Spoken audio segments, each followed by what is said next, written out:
Bible అధ్యయనంలో సులభ పద్ధతులేవీ ఉండవు.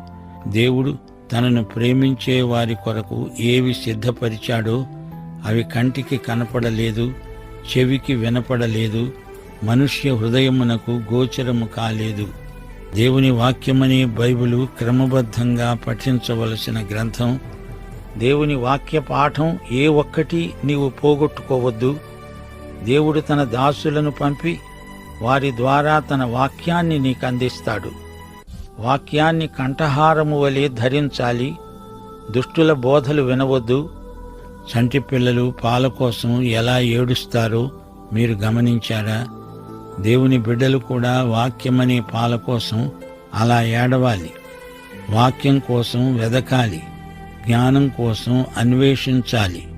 కార్మికుడు గని త్రవ్వినట్లు వాక్యములోకి లోతుగా వెళ్ళిపోవాలి. వెండిని వెదికినట్లు వాక్యాన్ని వెదకాలి. వాక్య జ్ఞానాన్ని మించినదేదీ లేదు. వాక్యాన్ని ఊరికే చదవటం కాదు, ధ్యానించాలి. హృదయం నిండా దేవుని వాక్యాన్ని నింపుకోవాలి. అదే సమయంలో దేవుని ప్రేమ మనలో సమృద్ధిగా ఉండాలి. క్రమబద్ధంగా దేవుని వాక్యం అధ్యయనం చేయడం గొప్ప ఆశీర్వాదం. మనకు ఇంత గొప్ప వాక్యము లభించినందున దేవునికి ఎంతో కృతజ్ఞులం.